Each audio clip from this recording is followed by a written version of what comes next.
আসসালামু আলাইকুম। আজ 16 মে 2017 রোজ মঙ্গলবার। আমন্ত্রণ এটিভি বাংলা সংবাদে, সাথে আছি আমি হাসান হাফিজ। শুরুতে সংবাদ শিরোনাম। আরাকানে জড়ো হওয়ায় বিধ্বস্ত রোহিঙ্গাদের ঘরবাড়ি, ব্যাপক ক্ষয়ক্ষতি। নির্যাতনের ক্ষতচিহ্ন বয়ে বেড়াচ্ছে রোহিঙ্গা শিশুরা। আরাকান সফরে গেলেন ইউরোপীয় ইউনিয়ন কর্মকর্তা। বাংলাদেশে আশ্রিত রোহিঙ্গাদের অস্থায়ী ক্যাম্পে সাহায্যের সিদ্ধান্ত। শুনছিলেন শিরোনাম, এবারে বিস্তারিত।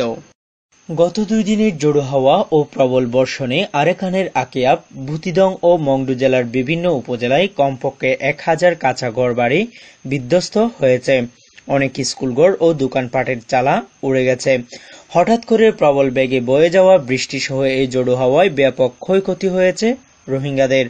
রাস্তাঘাট ভেঙে যোগাযোগ বিচ্ছিন্ন হয়ে পড়েছে অনেক উপকূলীয় এলাকায়।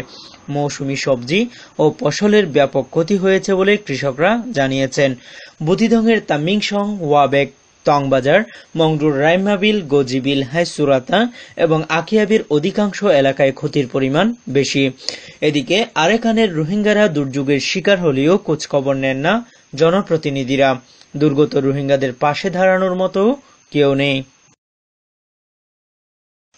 বার্মার আরাকান রাজ্যে গত বছরের রোহিঙ্গা বিরোধী দাঙ্গার ক্ষত বয়ে বেড়াচ্ছে অসংখ্য মানুষ।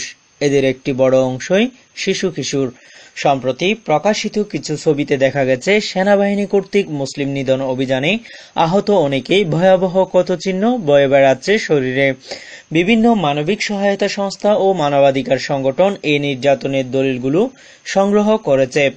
নির্যাতনের নতুন এই দলিলগুলো প্রকাশের ফলে রোহিঙ্গা মুসলমানদের উপর বার্মার সেনা, পুলিশ ও উগ্রবৌদ্ধদের নির্যাতনের চিত্র আরও স্পষ্ট হয়েছে। গত বছরের শেষ দিকে আরাকান অঞ্চলের রোহিঙ্গা অধ্যুষিত এলাকায় সন্ত্রাস দমনের নামে নিরীহ মানুষের উপর বর্বর নির্যাতন চালায় বার্মার রাষ্ট্রীয় বাহিনী। গত সপ্তাহে ইউরোপীয় ইউনিয়নের একটি অনুষ্ঠানে যোগদানকালে বার্মার কার্যত রাষ্ট্রপ্রধান অং সান সু চি বলেছেন, রোহিঙ্গাদের উপর নির্যাতন বিষয়ে তদন্ত দল প্রেরণকে তিনি সমর্থন করেন না। গত মার্চে জাতিসংঘের মানবাধিকার পরিষদ একটি তদন্তের উদ্যোগ নিয়েছিল। বার্মার সেনা ও সরকারের কর্মকর্তারা বরাবরই রোহিঙ্গা মুসলমানদের উপর নির্যাতনের অভিযোগ অস্বীকার করে আসছে। ঠিক এমন সময়ে মুসলিম নির্যাতনের নতুন এই ছবিগুলো প্রকাশ পেল। রোহিঙ্গাদের উপর রাষ্ট্রীয় নির্যাতনের নতুন এই ছবিগুলো প্রকাশ পেয়েছে লন্ডন ভিত্তিক Burmese Rohingya organisation of UK তথা ব্রোকের মাধ্যমে। ছবিগুলোতে বুলেট ও ব্যানেটের ক্ষতচিহ্ন, অগ্নিদগ্ধের ক্ষতচিহ্ন এবং মারধরের ক্ষতচিহ্ন প্রতীয়মান হয়েছে। প্রথমবারের মতো বার্মার সংঘাত কবলিত আরাকান রাজ্য পরিদর্শনে গেছেন ইউরোপীয় ইউনিয়নের এক কর্মকর্তা।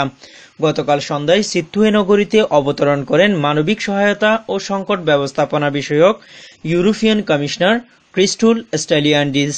সফরে আরাকান এলাকার মানবিক পরিস্থিতি পর্যবেক্ষণ ও সমস্যা সমাধানে সরকারি কর্মকর্তাদের সাথে বৈঠক করবেন বলে জানা গেছে।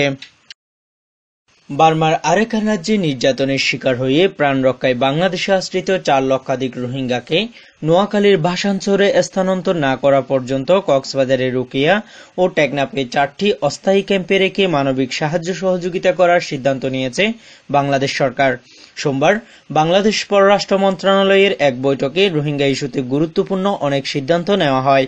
বিভিন্ন মন্ত্রণালয়ের সমন্বয়ে অনুষ্ঠিত এই বৈঠকে সভাপতিত্ব করেন পররাষ্ট্র সচিব মোহাম্মদ শহীদুল হক। বৈঠক সূত্রে জানা গেছে, উখিয়া ও টেকনাফের অস্থায়ী 4টি ক্যাম্প সহ বিভিন্ন স্থানে ছড়িয়ে ছিটিয়ে থাকা রোহিঙ্গাদের নিবন্ধনের মাধ্যমে নোয়াখালীর ভাসানচরে একটি নির্দিষ্ট স্থানে স্থানান্তর না করার বিষয়ে সরকার নীতিগত সিদ্ধান্ত থেকে বেরিয়ে এসেছে। তবে সেখানে স্থানান্তর করা সময় সাপেক্ষ ব্যাপার। ভাসানচরে স্থানান্তর প্রক্রিয়া সম্পন্ন না করা পর্যন্ত উকিয়া ও টেকনাফের 4টি ক্যাম্পে নিরাপত্তা বেষ্টনীর ভেতরে রেখে মানবিক সাহায্য সহযোগিতা দেওয়ার সিদ্ধান্ত হয়েছে। বর্তমানে উকিয়ার কুতুপালং এবং টেকনাফের নয়াপাড়া ক্যাম্পে রেজিস্টার্ড রোহিঙ্গা শরণার্থীদের সংখ্যা প্রায় 33,131 জন। ওই দুটি ক্যাম্প সহ উকিয়ার বালুখালী এবং টেকনাফের লেদা ক্যাম্পে আগে থেকে অবস্থানকারী অনিবন্ধিত রোহিঙ্গার সংখ্যা 55,000। বার্মার আরাকান রাজ্যে গত বছরের 9 অক্টোবর সহিংস ঘটনার পর বাংলাদেশে নতুন করে আশ্রিত রোহিঙ্গা সংখ্যা প্রায় ৭৪,০০০। এছাড়া কক্সবাজার ও বান্দরবান জেলার বিভিন্ন স্থানে ছড়িয়ে ছিটিয়ে থাকা রোহিঙ্গা সংখ্যা প্রায় ৩ লক্ষাধিক বলে বৈঠকে উল্লেখ করা হয়েছে। সূত্র জানিয়েছে, বাংলাদেশ আগে থেকে আশ্রিত আনরেজিস্টার্ড রোহিঙ্গাদের জন্য সরকারি বেসরকারি কোনো সাহায্য সহযোগিতা না থাকলেও সদ্য আশ্রিত রোহিঙ্গাদের জন্য এরই মধ্যে কিছু মানবিক সাহায্য ও স্বাস্থ্যসেবা দেওয়া হয়েছে। জাতিসংঘের বিভিন্ন সংস্থা, IOM ও মালয়েশিয়া সরকারের সহযোগিতায় এসব সাহায্য সামগ্রী দেওয়া হয়। এছাড়া বাংলাদেশ সরকার রোহিঙ্গাদের স্বাস্থ্যসেবা নিশ্চিত করতে নিয়েছে বিভিন্ন কর্মসূচি। এই কর্মসূচির অধীনে ৫৯,০০০ রোহিঙ্গা শিশু ও মাকে টিকা দেওয়া হয়েছে। বৈঠকে সিদ্ধান্ত নেওয়া হয়েছে, দেশি বিদেশি কোনো সংস্থা রোহিঙ্গাদের সরাসরি সাহায্য সহযোগিতা ও নগদ অর্থ বিতরণ করতে পারবে না। কেবল সরকারি সংশ্লিষ্ট দপ্তরের মাধ্যমে এই সাহায্য সহযোগিতা দেওয়া হবে। পরিসংখ্যান ব্যুরোর মাধ্যমে রোহিঙ্গাদের সঠিক জরিপ এবং নিবন্ধন কার্যক্রম নিয়েও বৈঠকে আলোচনা হয়েছে। শিগগিরই এই কার্যক্রম শুরু করার জন্য সংশ্লিষ্ট দপ্তরকে সুপারিশ করা হয়েছে।